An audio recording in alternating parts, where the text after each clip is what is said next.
A vécu dans la sainteté toute sa vie, qui a beaucoup fait pour le peuple juif, mais de là à forcer la main divine pour qu'il soit le Messie après son décès, c'est un peu loin. Il y a eu beaucoup de saints dans le peuple d'Israël. Nous aspirons à l'arrivée du Messie, mais forcer la main divine pour que c'est lui le Messie, pas une autre personne, c'est un peu loin. À l'annonce de sa mort, ses disciples ont annoncé « il ressuscitera ». Mais il a dû mourir pour les péchés de son peuple. Et le passage d'Ésaïe 53 a été cité, et d'autres passages encore, comme le psaume 22 par exemple, où il est dit « Mon Dieu, pourquoi m'as-tu abandonné ?» et qui parle aussi de la souffrance de quelqu'un, une souffrance qui est décrite comme au fond aussi expiatoire. Et ce qu'il y a d'intéressant maintenant, c'est que les disciples du Rabbi Lubavitch utilisent exactement les mêmes arguments que les Juifs messianiques, que les chrétiens de tous les temps, c'est qu'il devait venir un Messie, qui devait mourir pour les péchés de son peuple et qui doit ressusciter plus tard. Lorsqu'un homme est un homme et qu'on le considère comme le sauveur, et qu'il meurt physiquement, alors c'est la fin de tout, non? Il n'est pas mort, il ressuscite. C'est ce qui est arrivé dans la religion chrétienne, par exemple, n'est-ce pas? Finalement, l'espoir de la fin des temps ne peut pas être troublé et cassé par le phénomène physique de la mort. Cela ouvre bien sûr un horizon nouveau, puisque depuis les origines, le judaïsme et les juifs orthodoxes, bien entendu, ne pouvaient pas accepter la résurrection du Christ. Et j'ai vu dans ce phénomène tout à fait nouveau dans le judaïsme qu'un homme que l'on prétendait être le Messie pouvait ressusciter.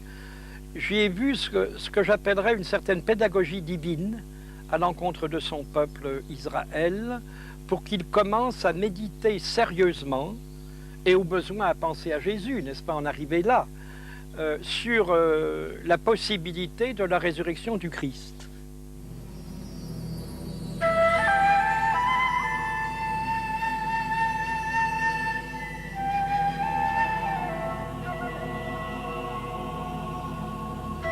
Situé à 9 km de Jérusalem, voici Bethléem.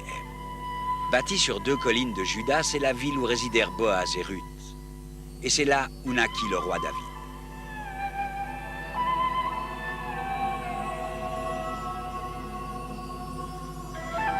Dans Michée 5.2, la Bible précise que Bethléem doit être le lieu de naissance du Messie. D'ailleurs, lorsqu'Hérode demanda aux principaux sacrificateurs et aux scribes où le Christ, c'est-à-dire le Messie, devait naître, ils lui répondirent « À Bethléem en Judée, car c'est ce qui a été écrit par le prophète. » À Noël, comme dans des millions de foyers chrétiens à travers le monde, on célèbre à Bethléem la naissance de Jésus-Christ.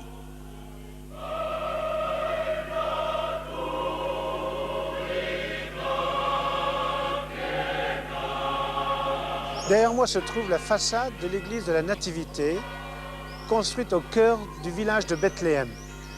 La petite porte que nous apercevons conduit à l'église byzantine, construite sur une grotte, car on pense que c'est l'emplacement de la naissance de Jésus. Le prophète Michée, dans le chapitre 5 de son livre, nous dit « Et toi, Bethléem Ephrata, petite entre toutes les villes de Juda, de toi sortira pour moi celui qui régnera sur Israël. » Et cette prophétie s'est accomplie à l'époque d'Hérode le Grand, à la naissance de Jésus. David est né à Bethléem. Et c'est donc de cette tribu de Juda à Bethléem, dont le texte du prophète Michée nous dit bien que ce n'est pas la plus grande des cités de Juda, mais qui est une ville dont l'étymologie est assez intéressante, puisqu'elle signifie la maison du pain. Il nous est donné comme une nourriture. Et David, il vient de la maison de Juda. Lorsque plus tard on parlera du Messie, il sera bien évidemment le successeur de cette maison de Juda. Il devra donc être de Bethléem. Faire naître Jésus à Bethléem, c'est donc tout à la fois le situer dans une lignée, dans une descendance, mais le situer aussi avec comme arrière-fond toute l'image, toute la symbolique davidique de ce petit David, et en effet, Jésus n'apparaîtra jamais dans sa vie comme le fort. Il aura des forts en face de lui, il aura le pouvoir religieux, le Sanhédrin, il aura le pouvoir politique, les Romains. Il devra se situer comme le petit, comme monsieur tout le monde au milieu de cela. Et puis alors le fait de le faire naître à Bethléem aura encore d'autres symboliques. J'ai dit la maison du pain, mais Jésus va naître non pas seulement dans une crèche, je n'aime pas traduire le mot par crèche, disons une mangeoire. Il va naître comme nourriture qui nous sera donnée à manger. Et alors la symbolique de Bethléem va rebondir. Jésus est vraiment parole de Dieu qui nous fait vivre parce que c'est une nourriture qui nous est donnée.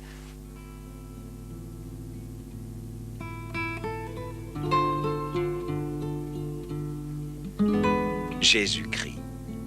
Son nom résume déjà sa mission. Sauver son peuple.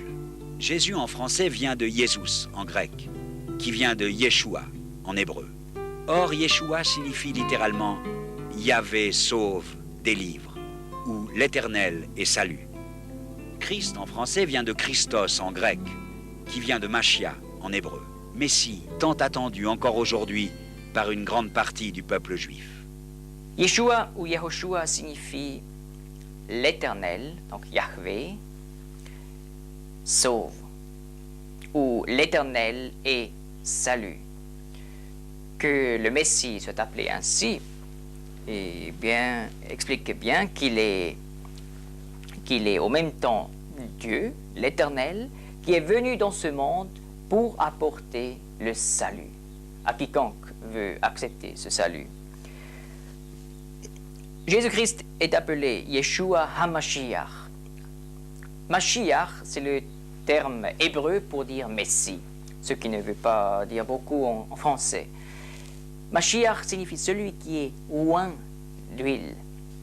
En Israël, on avait 3 types de personnes qui étaient oints d'huile.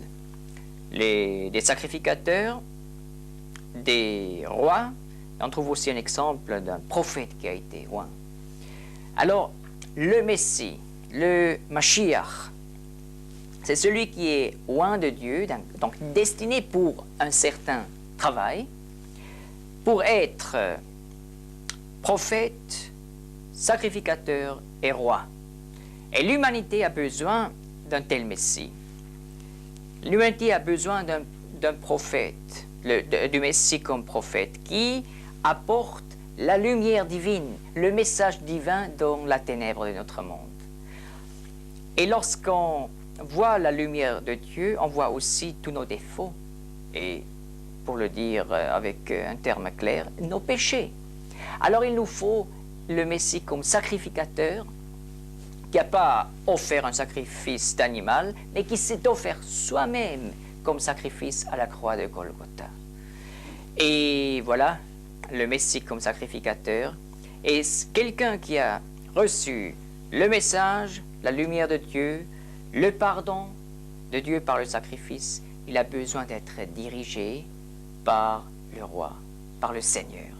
Donc tous ces aspects sont concentrés en la personne de Yeshua, de Jésus, qui est le Messie.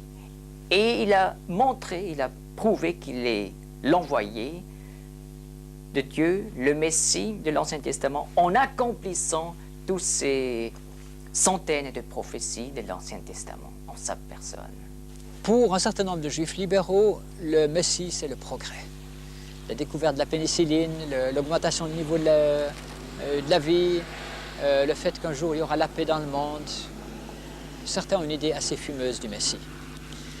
Mais pour la plupart des juifs traditionnels, on attend une personne qui viendra et qui rétablira le royaume d'Israël, qui libérera Israël de la captivité, de la dispersion, qui ramènera son peuple dans son pays, qui restaurera le temple, qui réintroduira les sacrifices et qui accomplira toutes les prophéties de l'Ancien Testament qui parlent d'un royaume qui vient.